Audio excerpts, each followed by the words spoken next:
Good morning.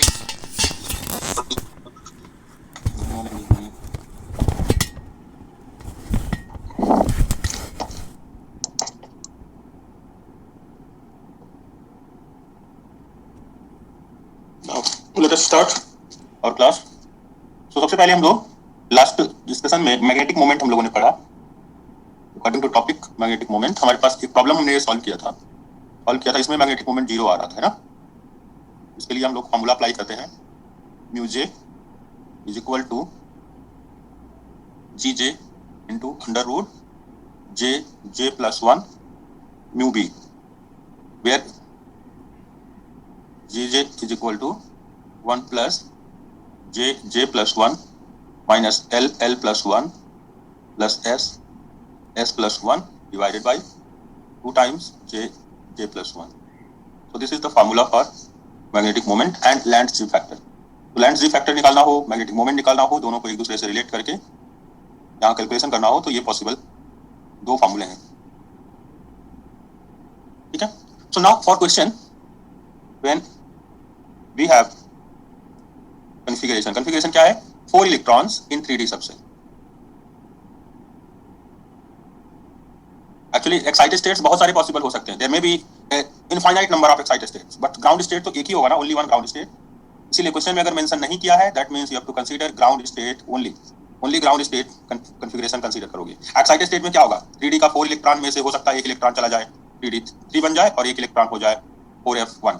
ये excited state हो सकता है. ग्राउंड स्टेट में 3D 4 का मतलब है कि चारों इलेक्ट्रॉन D के लोवेस्ट एनर्जी कॉन्फ़िगरेशन में एग्जिस्ट करेंगे. D 4 चारों इलेक्ट्रॉन लोवेस्ट कॉन्फ़िगरेशन में. Otherwise excited states are possible in a large number. बहुत सारे एक्साइटेड स्टेट पॉसिबल है. तो हम लोग कॉन्फ़िगरेशन देखते हैं और उसके साथ टर्म देखते हैं. We have configuration term, therefore ground state term. जब नहीं दिया है by default you have to consider ground state only ground state देखना. और ग्राउंड स्टेट यहाँ पर आता है 4d0 आता है टर्म. तो उस टर्म के लिए मैग्नेटिक मोमेंट, अब यहाँ लैंड्स जी फैक्टर निकालने की जरूरत नहीं पड़ेगी क्योंकि डायरेक्टली जे वैल्यू 0 आ रहा है. That is J is equal to 0. Therefore equation 1 implies mu J is equal to 0. So magnetic moment is 0 और दिस 3D4 केस के लिए मैग्नेटिक मोमेंट 0 होगा. ये क्वेश्चन लास्ट क्लास में किया था, लेकिन अभी इसमें मान लो हमें J की वैल्यू नॉन जीरो होती तो लैंड्स जी फैक्टर निकालते, उसका एक्चुअल वैल्यू यहाँ सब्स्टिट्यूट करते एंड देन सॉल्व करते म्यू J के लिए. टोटल मैग्नेटिक मोमेंट निकालते हम लोग. ठीक है, जैसा कि मैं नेक्स्ट क्वेश्चन में करने चल रहा हूँ. नेक्स्ट क्वेश्चन में तो ये गेट 2016 है. ओ 5d0. ओके सॉरी, मैंने 4d0 बाय मिस्टेक लिख दिया. 5d0 होगा, 5d0 होगा. मल्टीप्लिसिटी 5 होगी. Yes correct. इन केस तो क्वेश्चन चलो एक कराया हुआ इसलिए आपको प्रैक्टिस है. अदरवाइज अगर याद ना हो तो आप ग्राउंड स्टेट डायरेक्टली कैलकुलेट करेंगे एंड देन आप आगे प्रोसीड करेंगे, अदरवाइज मिस्टेक हो सकती है. Okay. So now next question है क्वेश्चन नंबर 3. क्वेश्चन नंबर 3 देख रहे हैं हम लोग.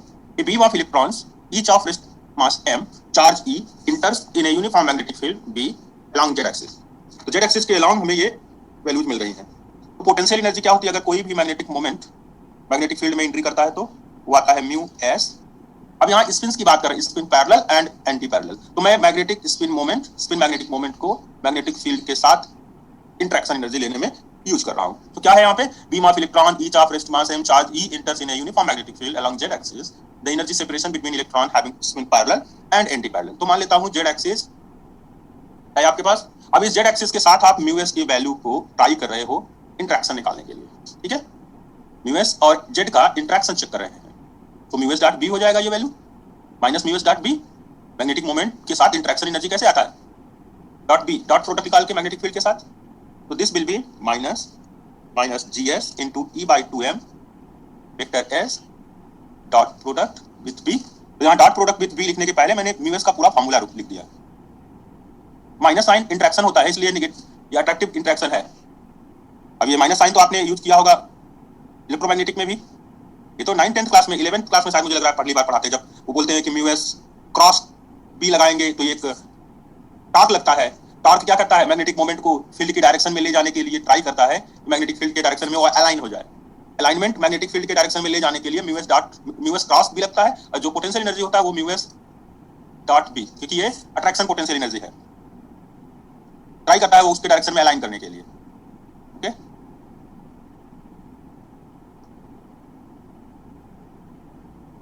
चलिए देखते हैं। तो this value becomes plus GS E by 2m SZ B cos theta. Okay, SZ B cos theta, because here I am considering angle theta. ठीक है, और एक ये थीटा की वैल्यू क्या क्या हो सकती है? Theta is 0 degree, theta is 180 degree, ये पैरेलल और ये एंटी पैरेलल।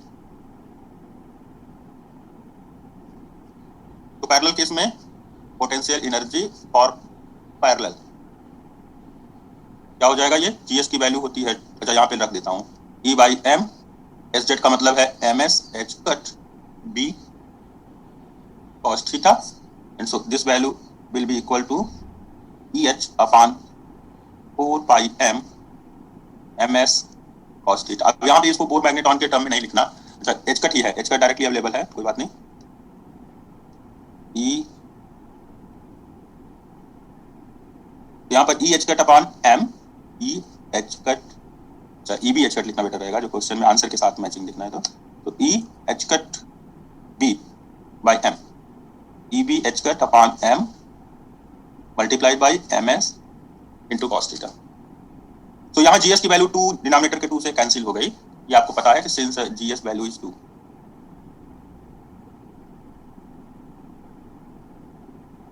ठीक है, सो ये टर्म हम लोगों ने जेड एक्सिस के करस्पॉन्डिंग पुट कर दिया।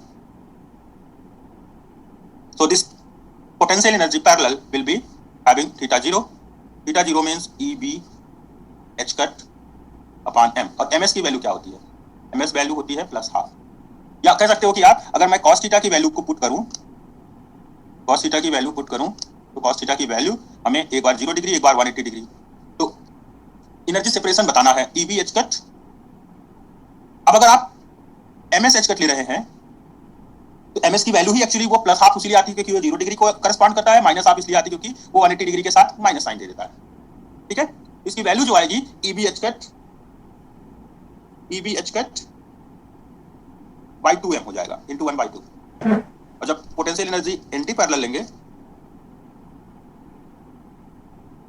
एंटी पैरेलल वाले में वो आ जाएगा EB H cut upon M into 1/2, यहाँ माइनस साइन आ जाएगा। ऐसा क्यों हुआ? क्योंकि या तो आप 0 डिग्री 180 डिग्री कंसीडर कर लोगे, या फिर आप MS की एक्चुअल वैल्यू, MS का एक्चुअली मैग्नीट्यूड की यहाँ पर बात आएगी। तो MS का मैग्नीट्यूड क्या होता है? MS का मैग्नीट्यूड होता है, आप चाहे उसको प्लस हाफ लेते हो तो आप बोलते हो कि that is direction of field, in direction of field, और अपोजिट टू द फील्ड लेते हैं तो उसको माइनस हाफ लिखते हैं। तो देयरफॉर डिफरेंस ऑफ एनर्जी क्या होगा? Difference of energy delta U is equal to potential energy parallel minus potential energy anti parallel. So this answer will be equal to EB H cut upon 1/2 plus 1/2 M हो जाएगा। ठीक है, अब यहाँ पर mistake यही करते हैं लोग कि MS की वैल्यू भी प्लस हाफ लिख देंगे या माइनस हाफ लिख देंगे, और साथ साथ एक में cos 0 1 लिख देंगे, एक में cos का 0 का वैल्यू -1 लिख देंगे, तो ये दोनों एक दूसरे से कैंसिल हो जाएंगे क्योंकि इक्वल एनर्जी है। बट यहाँ पर क्या होगा, यहाँ एक केस में आपको अगर MS का मैग्नीट्यूड पुट कर रहे हैं तो MS का मैग्नीट्यूड आप जानते हैं ना, दो का वेक्टर प्रोडक्ट होता है, तो यहाँ मैग्नीट्यूड MS का मैग्नीट्यूड हाफ ही रहेगा, वो ओरिएंटेशन उसका cos थीटा और cos थीटा के साथ लेकर हम लोग प्लस हाफ और माइनस हाफ बोलते हैं।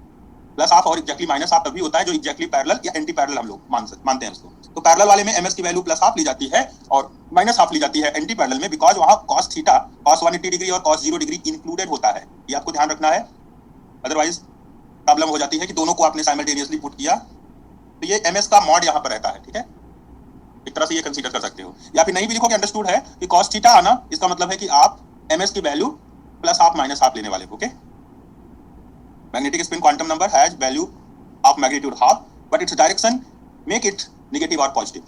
If it is directed parallel to the field, then its value will be plus half because cos theta is 1, and if it is directed anti parallel to the direction of field तो cos theta हो जाएगा cos 180 -1, इसलिए MS की value वहां पर हम लोग -half consider करते हैं। ठीक है, सो ऑप्शन ए करेक्ट हो जाएगा इस केस में।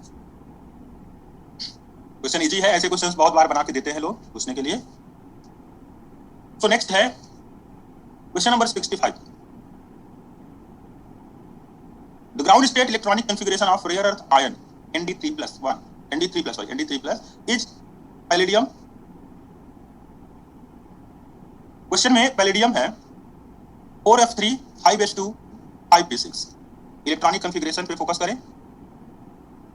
4f3 5s2 5p6। So here there are 3 optical electrons in f subshell। f subshell में 3 ऑप्टिकल इलेक्ट्रॉन है। दैट मीन्स अगर मुझे ग्राउंड स्टेट, अब इसमें क्वेश्चन में कहीं ग्राउंड स्टेट मेंशन नहीं किया है, लेकिन कॉन्फ़िगरेशन के साथ लिख दिया है कि ग्राउंड स्टेट इलेक्ट्रॉनिक कॉन्फ़िगरेशन है। कॉन्फ़िगरेशन ग्राउंड स्टेट है, मैग्नेटिक मोमेंट ग्राउंड स्टेट में निकालना है, किसी और स्टेट में ये नहीं मालूम। Now let us calculate ground state electronic configuration. तो हमें पता है f में 3 इलेक्ट्रॉन है। f के corresponding for f subshell value of L is 3। L की वैल्यू 3 है, मतलब ml की value +3 +2 +1 0 -1 -2 -3। So these are the possible values of ml। And अगर ग्राउंड स्टेट है तो लोएस्ट एनर्जी के लिए लार्जेस्ट स्पिन होनी चाहिए। Largest spin means largest ms value होगा, लार्जेस्ट उसके करस्पॉन्डिंग लार्जेस्ट L होना चाहिए। तो हुन रूल के अकॉर्डिंग लार्जेस्ट स्पिन तभी होगा जब ms वैल्यूज मैक्सिमम हो। तो ms plus half for first electron, plus half for second electron, plus half for third electron. So for ground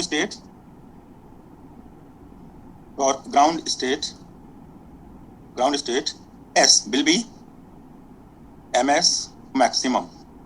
maximum ms कब आएगा? जब समेशन ms वैल्यूज का मैक्सिमम हो। और वो मैक्सिमम कितना आ सकता है? तीनों इलेक्ट्रॉन्स पैरेलल स्पिन में एग्जिस्ट करते हो। So that value will B +3/2। So magnetic spin quantum number के समेशन से हमें स्पिन का आइडिया लग गया। Spin should be maximum 3/2। तो स्पिन मैक्सिमम 3/2 होगी, ठीक है। That gives you multiplicity. चलिए मल्टीप्लिसिटी निकाल लेते हैं। Spin multiplicity will be 2s+1 2s+1 मतलब 2 2 कैंसिल, 3 + 1 4।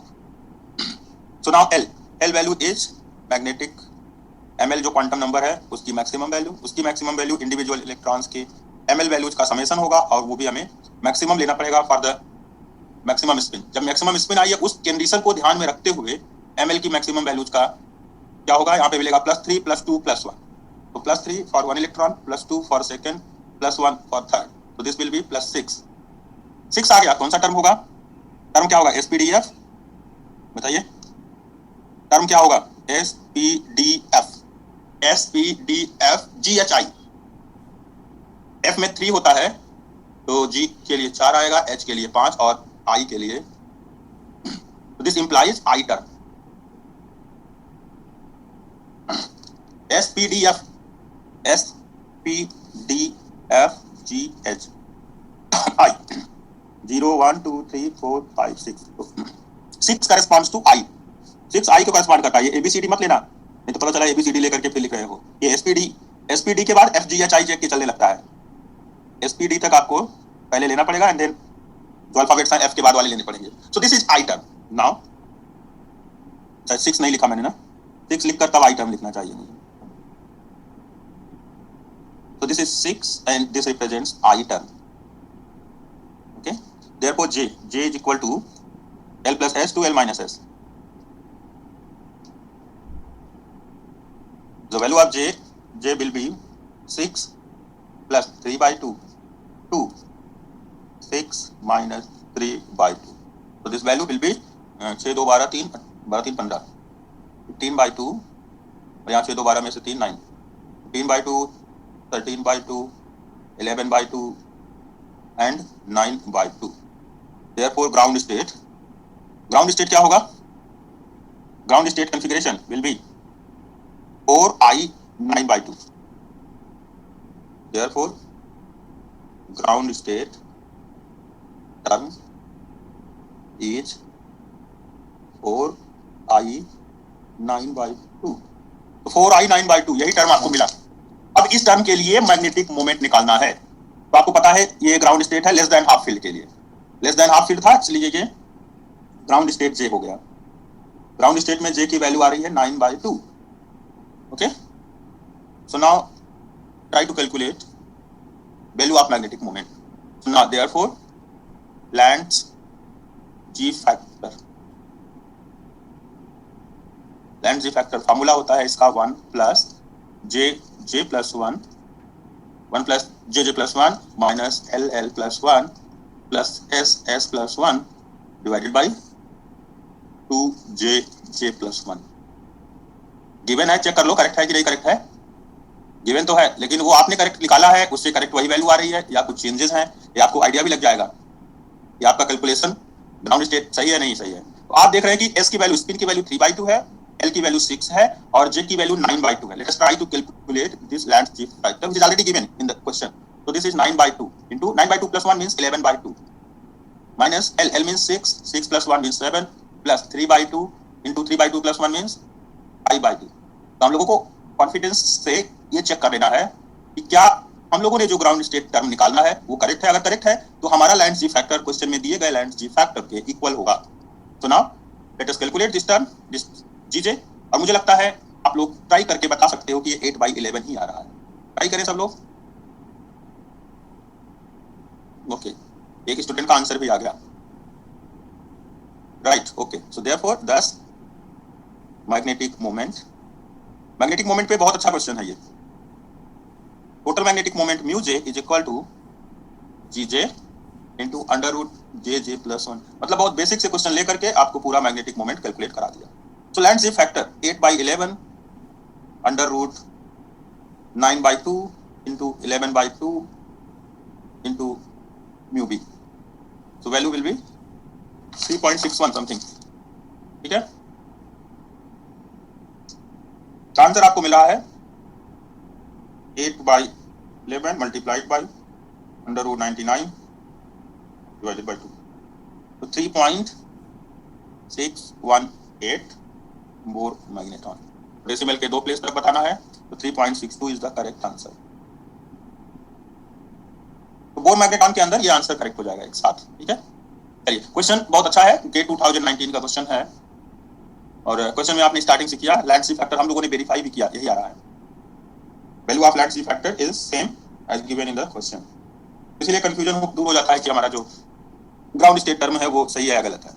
कि सही ना होता तो लैंड जी फैक्टर उतना ना आता जो क्वेश्चन में मेंशन है। सो नाउ नेक्स्ट क्वेश्चन है, नेक्स्ट क्वेश्चन है कि लैंड जी फैक्टर की वैल्यू बताओ। सो the Lande g factor for the 3p1 level, 3p1 level के लिए लैंड जी फैक्टर क्या होगा? तो फार्मूला होता है जीजे इज इक्वल टू, मैं फार्मूला का एक फॉर्म और लिखता हूं, बार बार 1 ऐड करने से अच्छा है, या आप इसको इस तरह से भी लिख सकते हैं, D J J plus 1 minus L L plus 1 plus S S plus 1 divided by 2 J J plus 1। सो यहाँ 3p1 के लिए for 3p1 s value 1, l value 1 and j value is 1. So 3 into 1 into 2 minus 1 into 2 plus 1 into 2 divided by 2 into 1 into 2. ये cancel, 3/2 answer. B option correct. ठीक है, तो option B is correct. अब देख रहे हैं कि अगर आपको 1 प्लस नहीं लिखना है तो आप डायरेक्ट ऐसा भी फॉर्मूला लिख सकते हो। तो ये लैंड जी फैक्टर पर क्वेश्चन अच्छा सा आ जाता है, गेट 2001 का ये क्वेश्चन सॉल्व किया हमने। Next GATE 2004। So the Lande g factor for 3d3 level, 3d3 level का नाम है 3d3 और इसमें स्पिन s की वैल्यू ट्रिपलेट है तो spin 1, l value d term है तो 2 और j की वैल्यू 3 मेंशन है। So Lande g factor is equal to 3 j plus 1 minus l। अरे वो लाइट फार्मूला फिर से राइट कर रहा हूं, लिख ही रहा हूं मैं। यहां पे मैंने 1 को ऐड कर दिया, जस्ट दोनों का एलसीएम लेकर ऐड कर दिया, 2j प्लस 1। तो अब इसमें 3 into J means 3 into 4 minus 2 into 3 plus 1 into 2 divided by 2 into 3 into 4. So 339, 436 minus 6 plus 2 divided by 24. So this answer will be 36 minus 6 plus 32 upon 24. So this is 4 by 3. Answer is 4 by 3, option D. ठीक है, option D आ गया answer हमारा.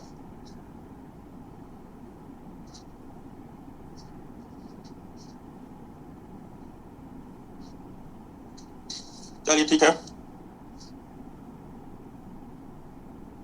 तो ये 2-3 बार ऐसे question भी पूछे गए जहां पर लैंड जी फैक्टर ही कैलकुलेट करना था. नेक्स्ट एक क्वेश्चन है नेक्स्ट जून 2018 से, जो कि असाइनमेंट 3 में शायद है या 4 असाइनमेंट में होगा. क्वेश्चन मैं लिखता हूं. Question asked in net June 2018.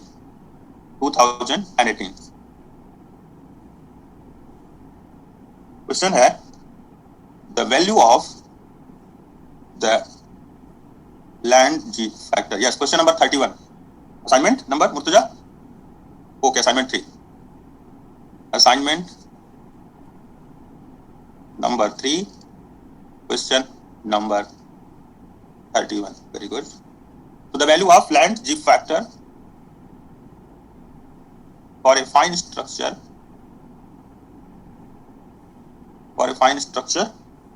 level defined by the quantum numbers L is equal to 1 and J is equal to 2 and S is equal to 1 is A 11 by 6, B 4 by 3, C 8 by 3, D 3 by 2. So the answer, the solution gives us Gj is equal to 3 into 2 into 3 minus 1 into 2 plus 1 into 2 divided by 2 into 3.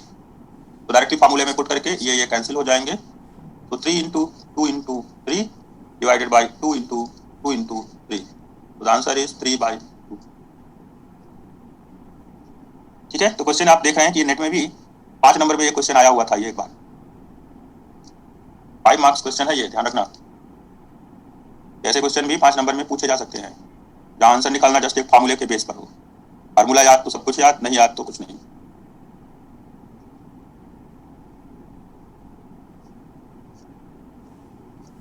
तो this answer is 3 by 2. चलिए next अब topic में चलते हैं. बहुत question solve कर लिया हम लोगों ने मैग्नेटिक मोमेंट के बेसिस पर. इतने क्वेश्चन ही मैग्नेटिक मोमेंट पे पूछे गए हैं. अब आगे कहीं क्वेश्चन आता है तो फिर हम लोग उसको ट्राई करेंगे. नेक्स्ट टॉपिक है spin orbit interaction energy. Spin orbit interaction energy. Spin orbit interaction energy. और इसी के साथ फाइन स्ट्रक्चर स्प्लिटिंग भी डिस्कस करेंगे हम लोग. सो स्पिन ऑर्बिट, एक वर्ड से तो क्लियर है, spin angular momentum orbital angular momentum दोनों का इंटरेक्शन चेक करना है. और इंटरेक्शन करने का मतलब होता है डॉट प्रोडक्ट. हमारे फिजिक्स में अगर दो इंटरेक्शन हो रहा है दो वेक्टर्स का, तो दोनों वेक्टर्स का इंटरेक्शन अगर यहाँ स्पिन है ऑर्बिट है तो दोनों का इंटरेक्शन उनके डॉट प्रोडक्ट से फिक्स होता है. जैसे मैग्नेटिक मोमेंट इंटरेक्ट करेगा मैग्नेटिक फील्ड के साथ तो ये वैल्यू हो जाएगी एनर्जी की. यहाँ एनर्जी स्पिन ऑर्बिट इंटरेक्शन में इसके साथ, यहाँ पर एनर्जी इसके साथ. और अगर आप कोई डाइपोल मोमेंट ले रहे हो और उसको इलेक्ट्रिक फील्ड में रखा है पी डॉट ई, ये इंटरेक्शन एनर्जी होती थी. इंटरेक्शन एनर्जी मींस जिसके बीच में इंटरेक्शन हो रहा है उन दोनों वेक्टर्स का डॉट प्रोडक्ट, उसी से इंटरेक्शन एनर्जी फिक्स हो जाती है. एक्सचेंज इंटरेक्शन स्पिन का स्पिन के साथ लेते थे SI डॉट SJ, तो ये एक्सचेंज इंटरेक्शन एनर्जी स्पिन के बीच में हो जाती है. यहाँ ऑर्बिटल और स्पिन के बीच में हो गया, यहाँ मैग्नेटिक मोमेंट और मैग्नेटिक फील्ड के बीच में, यहाँ डाइपोल इलेक्ट्रिक डाइपोल मोमेंट और इलेक्ट्रिक फील्ड के बीच में. So these are different types of interaction energy terms where we are taking two vectors and for their interaction energy we are having a dot product between those two vectors. दोनों vectors के बीच में एक dot product use करके हम उनकी interaction energy को लिख रहे हैं. यहाँ इस केस में हम लोग उसको एक्सप्लेन कर रहे हैं. सो बात आती है कहाँ से इंटरेक्शन एनर्जी स्टार्ट होगी, स्पिन और ऑर्बिट दोनों का इंटरेक्शन कैसे किस लिए क्यों होगा. तो उसको डिस्कस करने के लिए हमारे पास थोड़ा सा थ्योरी डिस्कस करना होगा एंड देन उसका मैथमेटिकल फॉर्मुलेशन. तो सबसे पहले हम लोग क्लासिकल थ्योरी पर जाते हैं. क्लासिकल थ्योरी के अकॉर्डिंग जो हमारा एटम है और जो इलेक्ट्रॉन है, हम ये कंसीडर कर सकते हैं कि electrons move in Coulomb field of the stationary nucleus. Nucleus हमारा स्थिर है एक जगह पर, न्यूक्लियस चार्ज्ड है, और इस न्यूक्लियस के कूलॉम्ब फील्ड में, कूलॉम्ब फील्ड मतलब electric field produced by the nucleus, उसमें एक इलेक्ट्रॉन रिवॉल्व कर रहा है। न्यूक्लियस कहाँ है? न्यूक्लियस एक पॉइंट पर फिक्स्ड है। तो क्लासिकल मैकेनिक्स के रिजल्ट के अकॉर्डिंग, जो इलेक्ट्रोडायनामिक्स हम पढ़ते हैं उसके according, suppose we have a nucleus which is at rest. Nucleus rest में है, this is nucleus, nucleus rest में है, और इस न्यूक्लियस के फील्ड में, इलेक्ट्रिक फील्ड में एक इलेक्ट्रॉन मूवमेंट कर रहा है, और ये पॉजिटिव न्यूक्लियस है, इलेक्ट्रॉन नेगेटिवली चार्ज्ड है, तो दोनों के बीच में जो इंटरेक्शन एनर्जी है, कूलॉम्बिक इंटरेक्शन एनर्जी, वो नेगेटिव अट्रैक्शन फील्ड है, अट्रैक्शन नेचर का है। ठीक है, तो क्लासिकल थ्योरी ऑफ एटम ये बताता है कि जो इलेक्ट्रॉन है वो कूलॉम्ब फील्ड में, Coulomb field of the stationary nucleus में रिवॉल्व करता है, मूव करता है। ठीक है, सो हम इसको थोड़ा थोड़ा लिखना शुरू करते हैं। द क्लासिकल थ्योरी मतलब इलेक्ट्रोडायनामिक्स भी क्लासिकल ही है। Classical theory of atom, the classical theory of atom assumes, क्या एज्यूम करता है? Assumes that the electron moves in या revolves in Coulomb field. Coulomb field आप अच्छी तरह से समझते हैं, Coulomb field of the stationary nucleus. Nucleus stationary है, और उसके थ्रू जो इलेक्ट्रिक फील्ड, आप जानते हैं कहीं पर एक चार्ज रखा हो तो उसके थ्रू उसके आसपास एरिया में एक इलेक्ट्रिक फील्ड प्रोड्यूस हो जाता है। कोई भी चार्ज पार्टिकल रखा हो तो उसके आसपास इर्द गिर्द हम कह सकते हैं कि एक इलेक्ट्रिक फील्ड प्रोड्यूस होगा, उसमें आने वाला कोई भी इलेक्ट्रॉनिक चार्ज या तो अट्रैक्टेड होगा या तो रिपेल होगा। तो ये कूलॉम्बिक फील्ड जब स्टेशनरी न्यूक्लियस का देखेंगे तो उसमें इलेक्ट्रॉन रिवॉल्व करेगा और उसको सेंट्रीपेटल फोर्स कूलॉम्बिक फोर्स से मिलता है। तो ये तो हो गया क्लासिकल थ्योरी का एक अजम्पशन। सो अगर हम लोग इलेक्ट्रॉन को रेस्ट फ्रेम में कंसीडर करें, उल्टा करने जा रहे हैं, अभी हमने स्टेशनरी न्यूक्लियस माना, अब हम मान रहे हैं कि in the rest frame of electron, in the rest frame of electron, मान लेता हूं कि इलेक्ट्रॉन रेस्ट में है, रिलेटिविटी थ्योरी लगा रहे हैं, in the rest frame of electron, क्या कह सकते हैं? न्यूक्लियस को क्या मानेंगे? अगर इलेक्ट्रॉन को रेस्ट फ्रेम में कंसीडर किया तो दैट मींस कि nucleus is moving around the nucleus, electron. अगर हम एक दूसरे के रिस्पेक्ट में देखें तो न्यूक्लियस को अगर स्टेशनरी मानते हैं तो इलेक्ट्रॉन रिवॉल्यूशन कर रहा है because that is lighter particle. लेकिन अगर अपोजिट फेज में देखें, अपोजिट सेंस में देखें, रिलेटिविटी थ्योरी लगाकर, तो हम कह सकते हैं कि अगर इलेक्ट्रॉन रेस्ट में है that means nucleus is revolving. जैसे हम लोग धरती पर बैठे हुए, पृथ्वी पर बैठे हुए और बोलते हैं सन घूम रहा है, सन का क्या कर रहा है? सुबह पूरब में निकलता है, शाम को पश्चिम में घुस जाता है, फिर सुबह पूरब में आ जाता है। इसका मतलब सन रिवॉल्व नहीं कर रहा है, हम उस अर्थ के ऊपर बैठे हैं जो रिवॉल्व कर रही है सन के अबाउट। तो वही उल्टा वाला केस है। तो अगर हम लोग इलेक्ट्रॉन के रेस्ट फ्रेम की बात करें, the rest frame of electron, the nucleus moves around the electron,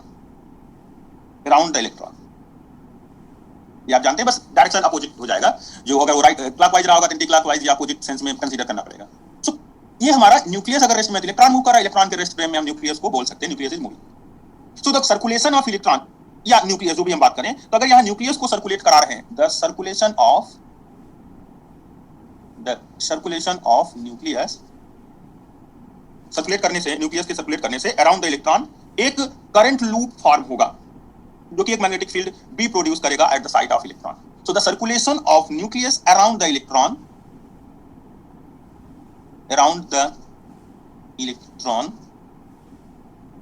is equivalent to a current loop